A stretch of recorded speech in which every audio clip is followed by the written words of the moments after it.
இன்றைக்கி மத்தியானம் லஞ்சுக்கு கொண்டக்கடலையை வந்து கொஞ்சமாக வேக வச்சுட்டு அதுக்கப்புறமா அதை தாளிச்சிட்டு அது கூட வந்து கொஞ்சம் மசாலா பொடி மட்டும் போட்டோன்னா கொஞ்சம் நல்லாயிருக்கும். அது ரொம்ப நாள் ஆச்சு சாப்பிட்டு, சரி இன்றைக்கி அது செய்யலான்ட்டு தான் பண்ணேன். கூடவே 2 முட்டையும் சேர்த்து வேக வச்சுட்டு ஃபஸ்ட் டைம் முட்டையை இந்த மாதிரி குக்கரில் போட்டு வைக்கிறேன். அது எப்படி வரப்போகுதுன்னு தான் எனக்கு தெரியலை ஓப்பன் பண்ணும்போது. அப்புறமா குழம்பு வந்து வெண்டைக்காய் இருந்தது, கொஞ்சமாக இருந்துச்சு, ஒரு 4-5 காய் தான் இருந்துச்சு. சரி அதை வச்சு புளிக்குழம்பு வச்சிடலாம் அப்படின்ட்டு வெண்டைக்காய் புளிக்குழம்பு தான் ரெடி பண்ணேன். ஃபஸ்ட்டு தேவையான எல்லா காயும் கட் பண்ணி வச்சுட்டு அதுக்கப்புறமாட்ட செய்ய ஸ்டார்ட் பண்ணேன். நான் எந்த புளிக்குழம்பு செஞ்சாலுமே நல்லெண்ணெயில் தான் செய்வேன். கூடவே ஃபஸ்ட்டு எடுத்தோன்னே வெந்தயம் கொஞ்சம் போட்டுட்டு அதுக்கப்புறம் தான் கடுகு போட்டுட்டு செய்ய ஆரம்பிப்பேன். டேஸ்ட் ரொம்பவே சூப்பராக இருக்கும்.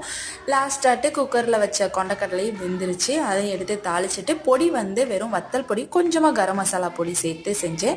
ரொம்பவே சூப்பராக இருந்துச்சு சாப்பிட்றதுக்கு புளிக்குழம்புக்கு. இன்றைக்கி டே இப்படி தான் போச்சு. நாளைக்கு இன்னொரு மினி விலாகில் பார்க்கலாம்.